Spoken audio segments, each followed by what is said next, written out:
India's Prime Minister Narendra Modi held bilateral talks with his Vietnamese counterpart Pham Minh Chinh in New Delhi on Thursday.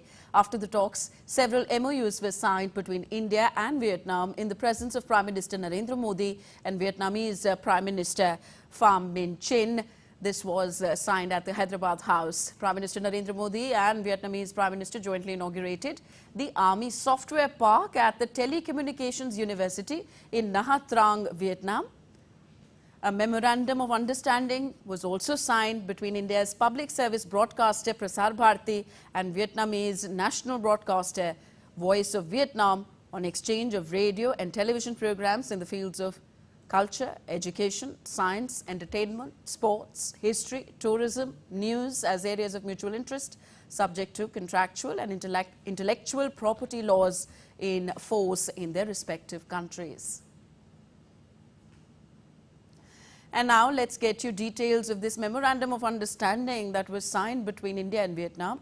So under the agreement between Prasar Bharati and the Voice of Vietnam, parties will exchange radio, television programs and documentaries in the fields of culture, education, news, science, entertainment, sports, history, tourism. A program to be exchanged via an email of the focal contact or FPT server. They will be subject to contractual and intellectual property laws. Both parties to broadcast these exchange products on radio, television and digital platforms. The exchange of programs are subject to commercial agreements.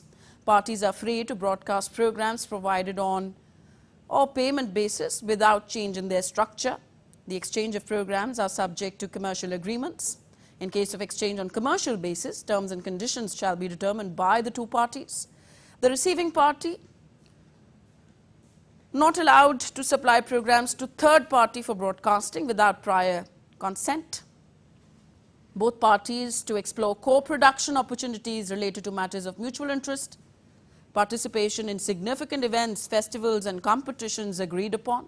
The parties may mutually exchange personnel and provide training to each other's staff. Both parties to nominate focal contact to supervise and further discuss implementation of this MOU. And any dispute or difference between parties to be settled through mutual consultations and negotiations. So these are the details of the MOU signed between Prasar Bharati, India's public service broadcaster, and Voice of Vietnam, the public service broadcaster of Vietnam.